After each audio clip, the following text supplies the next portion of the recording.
તો વાત કરીએ સાબરકાંઠાની તો સાબરકાંઠાના હિંમતનગરના તખતગઢમાં કલેક્ટરે મુલાકાત લીધી કે જ્યાં કલેક્ટર રતનકુંવર ચારણ ગઢવીએ લીધી મુલાકાત। ત્યારે DLRMP યોજના અંતર્ગત જિલ્લામાં રીસર્વેની માંગ હતી, જ્યાં તખતગઢ કલેક્ટર દ્વારા રૂબરૂ મુલાકાત લેવામાં આવી। આજે અમારા ગામ તખતગઢ ખાતે કલેક્ટર શ્રી આવેલા અને મેં પહેલા જે જમીન માટે ક્ષેત્રફળની અરજી કરેલી જે વધઘટ હતી તો એ સ્થાને જઈને કલેક્ટર સાહેબશ્રીએ નિરીક્ષણ કરીને અને એનું નિવારણ લાવેલા છે અને અમારા પ્રશ્નોનો ઉકેલ લાવ્યા છે। સાબરકાંઠા જિલ્લાના સમાહર્તા માન્ય કલેક્ટર શ્રી રતનકુંવર ચારણ ગઢવી બેનશ્રી તખતગઢની મુલાકાતે આવ્યા હતા। એ રીસર્વે પ્રમોગેશન જે જમીન દફતરમાં ખેડૂતોની જે જમીનમાં વધઘટ થઈ છે તેની અરજીઓ કરવામાં આવેલી હતી તખતગઢના ખેડૂત મિત્રો દ્વારા।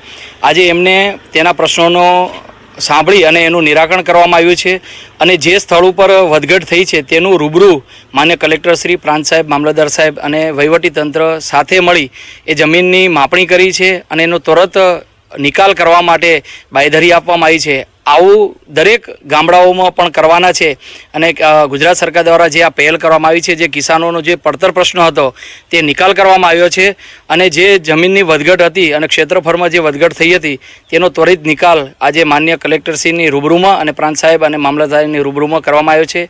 DLRના મિત્રો પણ રૂબરૂ જમીન માપણી કરવામાં આવે છે અને 2-3 દિવસમાં તખતગઢની જે પણ અરજીઓ છે એ નિકાલ કરી અને 2-3 મહિનામાં એ ક્ષેત્રફળ જે મૂળ રેકર્ડ જૂનું છે તે પ્રમાણે કરવા માટે આદેશ પણ આપ્યા છે। આવા દરેક ગામડાઓમાં પણ થવાનું છે, એટલે જે પણ કિસાન ભાઈઓનું વધઘટ થયો છે તે આમાં સહયોગ આપી અને DLR મિત્રો અને વહીવટીતંત્રને સહયોગ આપી આપણે જે પણ અરજી કરેલ છે તેનું નિવારણ થશે। અને આજે જે પણ ગામના વિકાસના કામોની પણ મુલાકાત લીધી હતી। ખેડૂતો દ્વારા જે સામૂહિક સંપ યોજના બનાવવામાં આવી છે તેમની પણ મુલાકાત લીધી હતી।